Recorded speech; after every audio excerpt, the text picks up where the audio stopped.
the VA actually, under the Biden administration, actually changed the website. It's supposed to drive people to the Mission Act and understanding it, that veterans have choices. But it got redirected to a site that really tries to get them to buy into the VA system itself. Yeah, so they actually took down the content that was there in the first place, how to educate a veteran on how to use it. Which was the whole point of that website, Which right? was the whole point of that website, Yeah. and then it kind of changed into Choose VA. And so they want the veteran to only choose the VA and not the community care that the law allows and promotes. They no longer promote that law. Yeah. We have found out through Freedom of Information documents that Americans for Prosperity Foundation sued for FOIA, that they actively train their people to steer veterans away from community care. And they're rewarded for doing so. Americans are capable of achieving extraordinary things when they have the freedom and opportunity to do so. This is American Potential. And here's your host, Jeff Crank. All right, hey, welcome to another episode of American Potential. Thanks for being with us. You know, as we look at wrapping up 2023, and we're excited about starting a new year, we wanted to take time to reflect on what's been happening this past year. And over the next couple of weeks, we'll be taking the time to talk with representatives from Concerned Veterans for America, Libre, Americans for Prosperity, and our very own podcast team to talk about what stories they enjoyed the most, as well as what the organizations have been able to work on this past year. So for our first episode in our End of the Year series, I want to welcome back a guest that we had on in one of our very first episodes. We've had him on to discuss what government barriers the Department of Veterans Affairs put in the way of veterans receiving necessary care in a timely manner, and how potentially improving the system would benefit veterans. I want to welcome Russ Duerstine, who's the Executive Director for Concerned Veterans for America, on the podcast to talk about what CVA has been able to work on this past year. Russ, thanks for being with us. Hey, Jeff, thanks for having me back. So for our listeners who may not know what CVA is, let's talk about CVA, Concerned Veterans for America, and kind of what your mission is.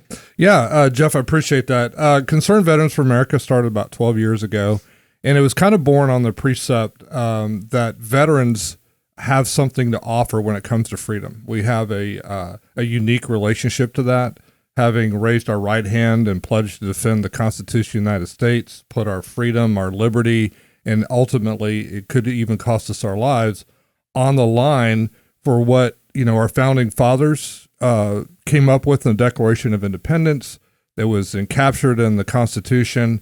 And that unique relationship to freedom has brought veterans to a place where they're credible messengers. So the precept was, how do we get veterans serving their country again after they've left the military? And that's kind of how CVA was born.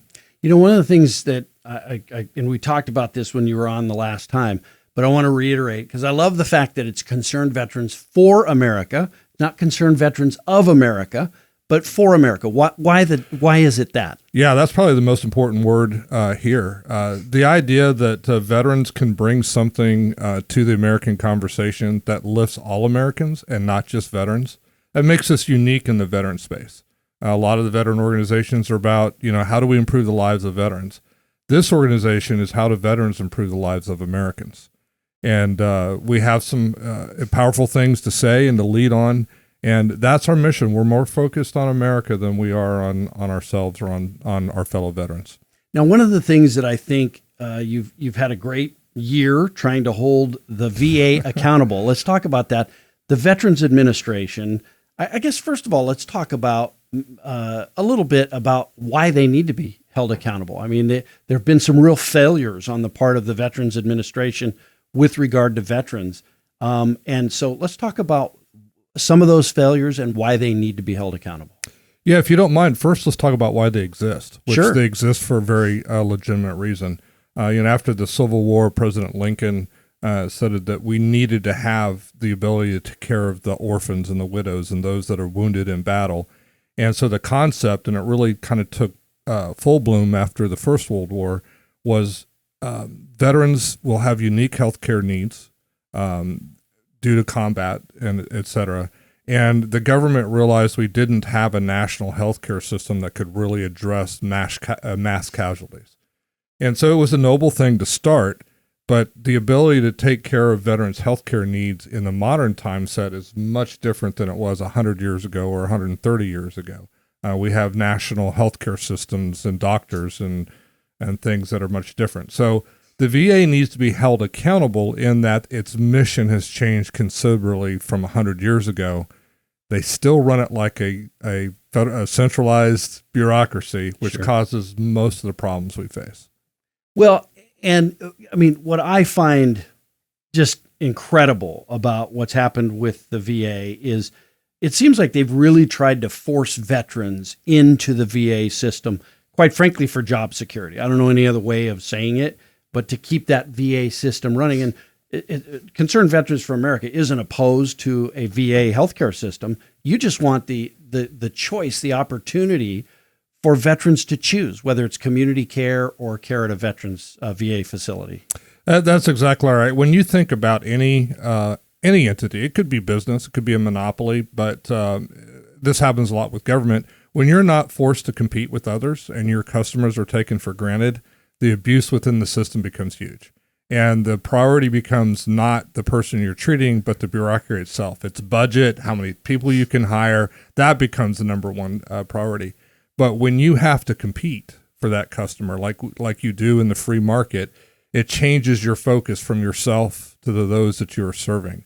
And that is probably the number one root cause why the VA has been neglectful of veterans, is there is no need to compete with other folks for services provided to veterans. And we see that, in fact, there's a common theme in this podcast, right? Which is removing government imposed barriers. But we talk about the idea of choice. And I think back on, we were just talking about this, 130 some episodes of this podcast.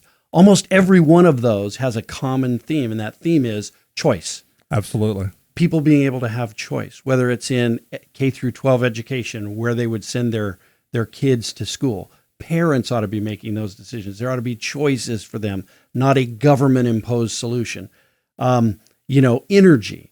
That when we talk about energy, that government shouldn't be picking winners and losers, but the free market ought to be making the best choices, and people ought to be free to choose within that. Healthcare in the civilian sector or the private sector, we talk about all the time how the government's actually the barrier in so many cases to good quality healthcare being delivered, because it gets in the way. We just did an episode that I recorded yesterday on certificate of need.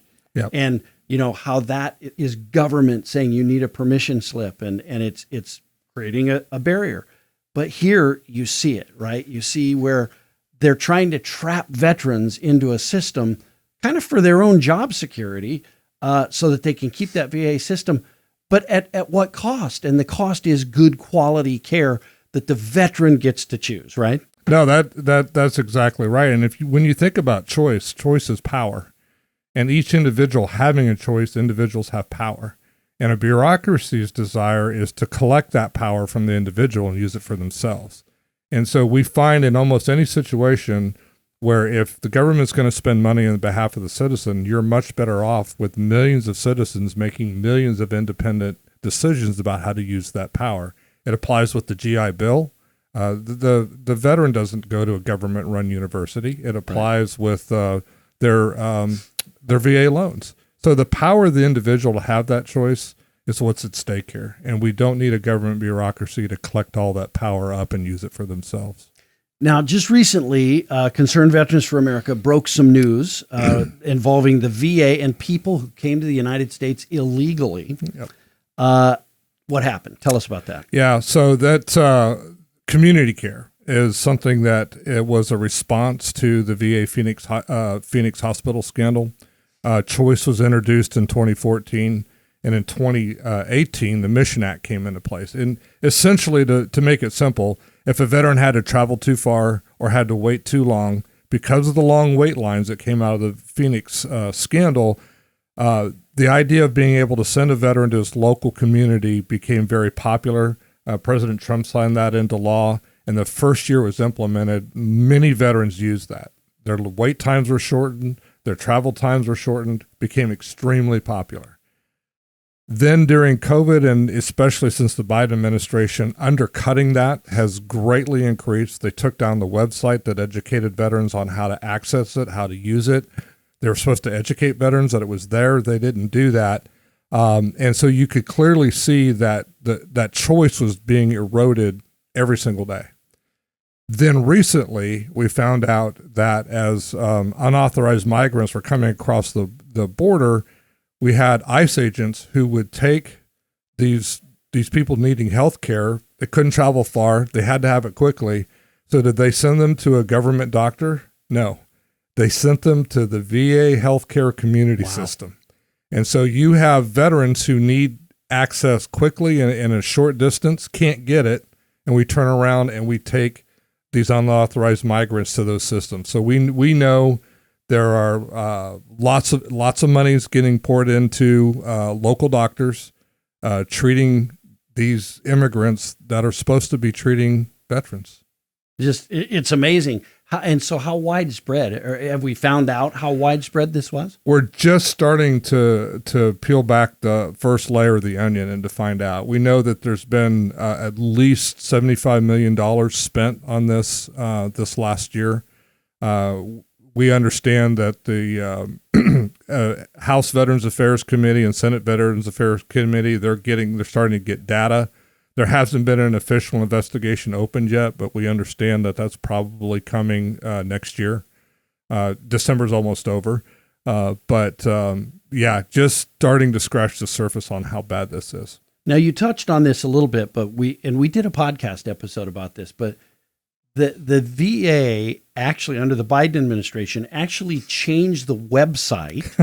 like it's supposed to drive people to the Mission Act and understanding it, that veterans have choices, but it got redirected to a site that really tries to get them to buy into the VA system itself. Talk about that a little bit. Yeah, so they actually took down the content that was there in the first place, how to educate a veteran on how to use it. Which was the whole point of that website, Which was the whole point of that website, yeah. And then it kind of changed into Choose VA. And so they want the veteran to only choose the VA and not the community care that the law allows and promotes. They no longer promote that law. Yeah. We have found out through Freedom of Information documents that Americans for Prosperity Foundation sued for FOIA, that they actively train their people to steer veterans away from community care, and they're rewarded for doing so. And this was not the intent that Congress, the elected representatives of the citizens, and of course, President Trump signed that bill into law. Wasn't their intention in passing the Mission Act, right? Exactly. They were outraged over what they'd seen in Phoenix. They were outraged over, the veterans dying from not getting health care in time. And so the American public reacted very strongly. Very proud of that folks that had never served got upset enough to call on Congress and the president to change the law, and they did. And honestly, a lot of civilians that I talked to think the problem is fixed. They're just now becoming aware that the VA is actually undercutting the law that they helped pass. Yeah, it's amazing. The fact that they would change that website, I mean, I'm going to equate it again to like a school choice issue. Let's say that in a community they pass school choice and they say, here's a website that tells you what your educational options are, and then the local school district redirects it to their website and says, here's your choice, it's our school district. It's unbelievable that government would do that. Perfect analogy. But government is always looking out for number one. Yeah. Always. Yeah, and we should be looking out for the veteran, and that's the whole point of this. So looking back on 2023, what in your mind, what are some of the great things that CVA's been able to be a part of? Well, of course that, and the education and exposing via healthcare and where the VA is at. That's been extremely exciting. One of the things that we've really enjoyed is doing town halls across the country. A lot of elected representatives partnered with us. We were able to bring the public in, and watching this ground shift from not only veterans understanding the habit. I can't tell you how many veterans did not know that community care existed. And so that was a huge pleasurable thing to get to do. So not only doing that, but raising awareness in the media, and then being able to also drive on, foreign policy. One of the things that we're very concerned about is America being overextended. And so being able to watch that shift in thinking and understanding how the economy, you cannot be a military superpower without being an economic superpower. You cannot disengage from sending troops all over the world, being engaged in a 20-year war if we had bad energy policy. And that causes us to be engaged in the Middle East, and it also empowers Russia to be an aggressor when world oil market prices are really high. So being able to really tap into those two things, the impact on America from these forever wars, and the impact on America, if you look at enlistment rates and retention rates, are way down. It's as bad as it's been since Vietnam, the end of Vietnam. How do we ask that next 18, 19-year-old person to step up, or the 20, 22-year-old person to become an officer, if they see what American foreign policy is and they see the broken promises to veterans? So finally getting to turn that ship around and getting it at least paid attention to has been the two most pleasurable things that CVA has been engaged in this year. Yeah. Well, that's great. And I'm thankful for CVA, being engaged in those debates. You talked about energy. I want to talk about that a little bit because it's a common theme that whenever we've talked about energy production in the U.S., on the show, we had a congressman on, Congressman John Curtis from Utah on the podcast a little bit, a couple weeks back. And he was talking about how important it is for America to be energy independent, and the fact that we've kind of gotten away from that. We've been trying to push this narrative of, we've got to move everything over to electric. It's caused countries like Russia to start increasing their production. They don't produce it as cleanly as the United States does. Or as cheaply. Right. That's right. And not only are we foregoing the American jobs that the energy sector can produce in the United States, but it makes for a much more dangerous world when we're not energy independent in the United States. Your thoughts on that? Yeah, that's exactly right. If you remember how we defeated the Soviet Union in the Cold War, it wasn't on the battlefield. It was through economics. And American energy production skyrocketing lowered oil prices, and it bankrupted the Soviet Union. That and other factors. But their military was defanged because their economy collapsed. And a big part of the economy was expensive oil for Russia. Once those oil prices were lowered, America became stronger, the Soviet Union became weaker. And the same is true in the Middle East. A lot of our adversaries, Iran, even China, benefit from high world oil prices. It is in our best interest to produce energy cheaply. It depowers our adversaries in the world and gives us a stronger upper hand when it comes to global economics. It's interesting you mentioned the Cold War, and Mikhail Gorbachev, the Soviet premier at the time, admitted that. He said, I knew we couldn't keep up with the economic output of capitalism.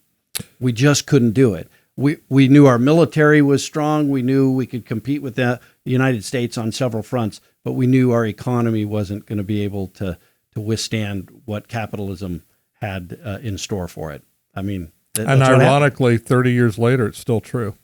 Yeah. These, I won't call them tyrannical government, but centralized power governments cannot keep up with the power of a free market. A free America with great capitalistic tendencies outproduces them every time. And for us to restrict ourselves is basically to give power to our adversaries and to weaken ourselves. It's unacceptable. It's the whole purpose of this podcast, right? And bringing to bear people's understanding that government really messes things up when they start picking winners and losers. And it doesn't matter whether it's healthcare for veterans, healthcare for civilians, education, no matter energy, no matter what it is, when government gets too involved in that market and skews it, it's a bad thing because they just don't know how to make the right decisions about those. We don't give enough credit to each individual, and it is millions of people making millions of independent decisions that has always made America great and powerful. And we need to go back to that. Yeah. We need to quit transferring power from the hands of the individual and ceding it over to the government. Centralized planning does not work. So we were able to share over this last year several stories from CVA and veteran stories.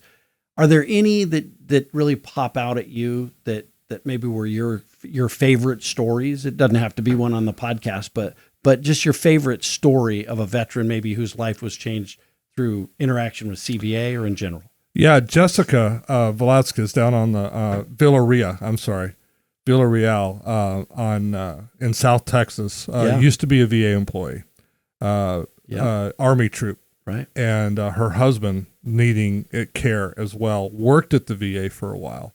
And her heartbreaking story of what she went through and then what she tried to do to help veterans at the VA and then becoming disenchanted there.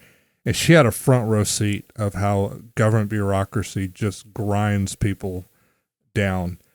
She told her story, captured on video. We got to see it at the all-staff retreat. Very powerful. The ability to tell what it's like to get liberated from that system and to have choice and to have her life changed and her husband's life changed, she being a caretaker for him, is one of my favorite stories. Very powerful. When I look at veterans who, had they gotten the care they needed, I think of a story of two folks. One was able to get spinal surgery, had the exact same injury, C4, C5 area. Couldn't get it from the VA, got it privately. He's up and walking, and his friend did not have the resources to go to a private doctor. He's now in a wheelchair for the rest of his life. And that simple surgery, had the VA been able to provide it in a timely manner, could have been the difference from him walking and being in a wheelchair. And so that contrast motivates me when I see it.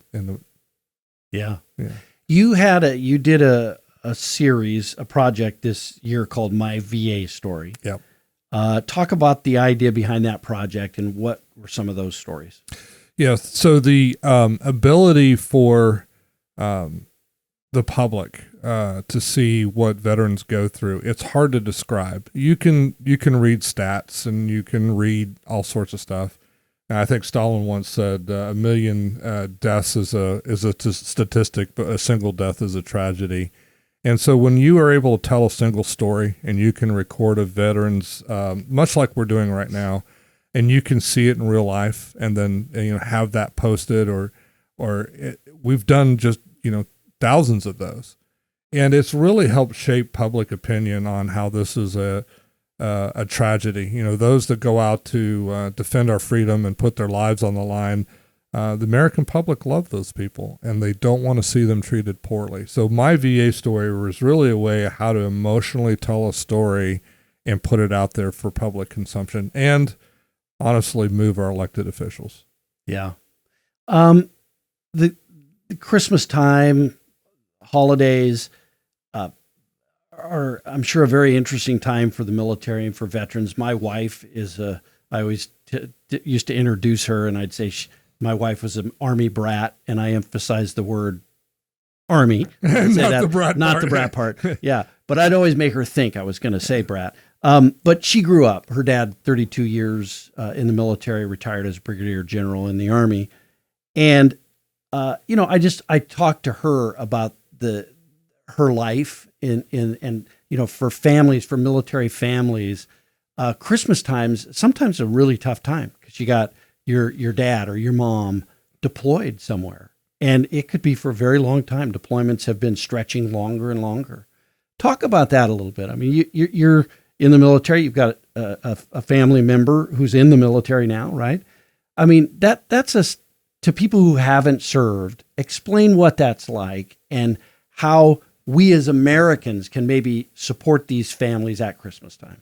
Yeah, that's a terrific question. And I to your point about your wife being an Army brat, I think what a lot of folks don't realize is the whole family is committed to service. Right. I'm so proud of every husband, wife, mother, father, that supports a veteran in the field, it's really hard on them.